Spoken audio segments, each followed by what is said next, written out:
मनुष्य जन्म प्राप्त हुआ है और इस क्षण को हम अगर समझ लें कि हम मनुष्य हैं, मानव हैं, इंसान हैं, ह्यूमन, और ह्यूमैनिटी हम में होनी चाहिए, मानवता होनी चाहिए, इंसानियत होनी चाहिए, दया होनी चाहिए, धर्म होना चाहिए। भी नहीं, तस्वीर बोलेगी नहीं, मगर उस तस्वीर को भी बुला दूंगा, इतनी शक्ति है उस ऊर्जा में जो परमपिता परमात्मा ने संपत्ति प्रदान की है। ध्यान रखना, सब कुछ है इस ब्रह्मांड में, जो चाहे वो कर सकता हूँ। तुम भी कर सकते हो, ये भी कर सकता है, वो भी कर सकता है, परंतु जब तुम में वो शक्ति आ जाएगी तब तुम में वो अहंकार आएगा, और जब अहंकार आएगा तो वो शक्ति का नाश हो जाएगा। बस इतना ही समझ लो। चाहे तुमने धन कमाया है और धन का गुरूर है तो धन भी नाश हो जाएगा, तुम्हारे पास बल है तो बल भी नाश हो जाएगा। अभी वो बार बार समझाने की ज़रूरत नहीं है कि रामायण में ये लिखा है ना महाभारत में ये लिखा है। अब भीम की बल देखो और अर्जुन का बल देखो, हैं वही धनुष, वही बाण, काबा गोपियाँ लूट गई, लूट लिया ना, और वही भीम किस बल को वो प्राप्त करेगा? कोई बल प्राप्त नहीं होगा। ध्यान रखो, इसीलिए कह रहे हैं गुरुदेव कि तुम्हारे पास ज्ञान है तो ज्ञान का सदुपयोग करो, दुरुपयोग मत करो।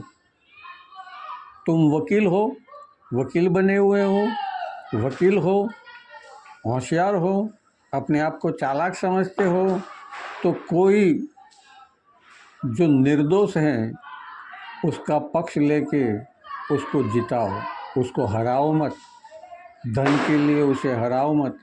तुम डॉक्टर हो, बहुत अच्छी बात है, सर्जन हो, बहुत अच्छी बात है, तो सर्जनात्मक कार्य करने के लिए जब तुमने अपना पुरुषार्थ किया, पढ़ाई लिखाई की और तुमने आज पढ़ के इतने होशियार बन गए, तो अब तुम्हें इससे अच्छे काम करने हैं कि ये होशियारी तुम्हारी कायम बनी रहे लख 84 के बाद भी। ध्यान रखना, लख 84 के बाद बता रहा हूँ, क्योंकि मनुष्य जन्म इसकी खोलिए के बाद मिलना नहीं मिलना अपने हाथ में नहीं है, मगर अवश्य मिलेगा। ये बता रहा हूँ कब मिलेगा, जब तुम निष्ठा से कार्य करोगे, उस परमपिता परमात्मा की तरफ ध्यान रख के। बल है, किसी दुखियारे को, किसी कम शक्तिशाली को कोई प्रताड़ित कर रहा है, कम बुद्धि वाले को प्रताड़ित कर रहा है, कम होशियारी वाले को प्रताड़ित कर रहा है, कम धन वाले को प्रताड़ित कर रहा है, कम शक्ति वाले को प्रताड़ित कर रहा है, तो तुम उसकी शक्ति बन जाओ, तुम उसका धन बन जाओ। फिर देखो तुम, मैं नहीं ये कह रहा कि तुम मेरे पास आओ और मुझे दो, मगर तुम्हारे घर परिवार कुटुंब में भी तो ऐसे लोग होंगे कि जिन्हें ज़रूरत है, वास्तविकता में जिन्हें ज़रूरत है। ऐसा नहीं कि मेरे पास बंगले 4 हैं और मैं कहूँ यार मेरे को भूखा रह रहा हूँ, मुझे भूखा हूँ तो खाना खिला दो, अरे मैं भूखा हूँ मुझे खाना खिला दो, और तुम दया करके खिला दोगे। मगर जब तुम्हें मालूम होगा कि मेरे पास तो 4 बंगले हैं, तो वो तुम्हारा निशासा उस मुझको लगेगा।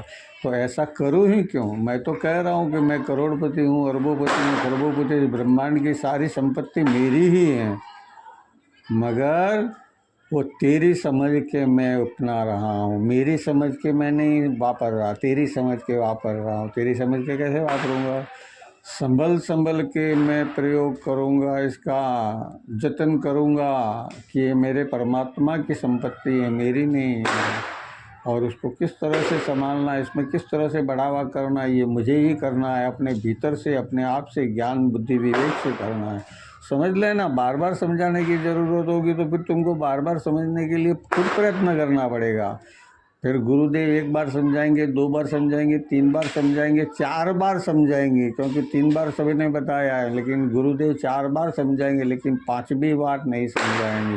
वो तेरे कर्मों के हवाले तुझे छोड़ देंगे। अगर तू समझना चाहेगा तभी तुझे समझाएंगे।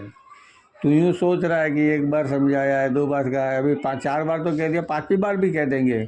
अब 5वीं बार मुझे तुम्हारी ज़रूरत नहीं है, मुझे सिर्फ 4 बार की ज़रूरत है, क्योंकि 4 ही युग है।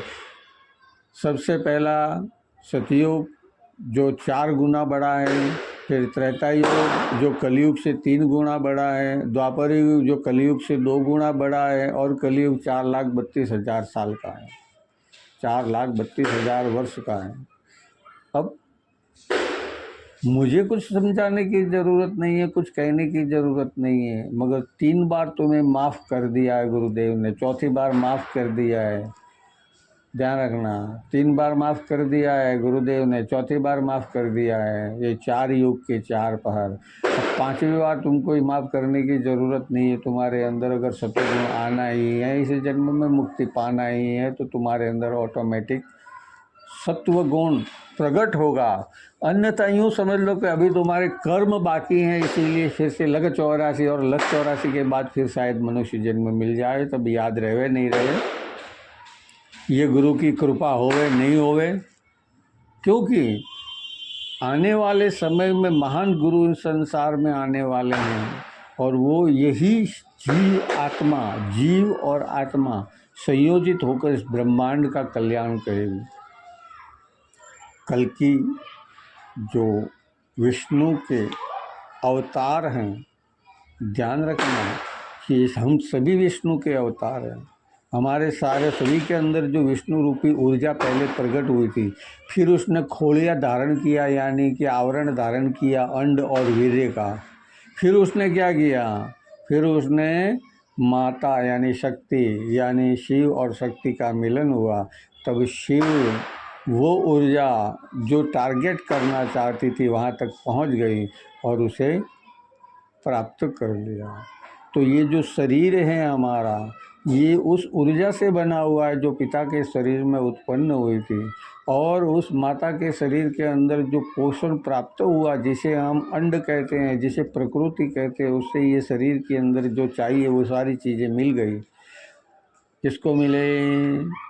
मज्जा को और अस्थि को। ध्यान रखना, मज्जा हमारे अंदर की वो ऊर्जा शक्ति है, अस्थि हमारे अंदर की वो ऊर्जा शक्ति है, और उसके ऊपर जो आवरण है मांस का, रक्त वाहिनियों का, स्नायुओं का, चमड़ी का, जो भी है वो माता की देन है।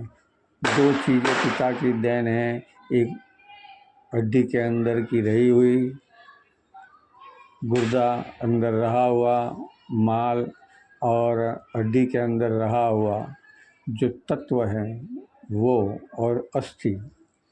तो ये 2 चीज़ें पिता के दी हुई हैं, और 3 चीज़ें रक्त यानी कि पानी, नलियाँ और मांस, उसके ऊपर आई फिर चमड़ी।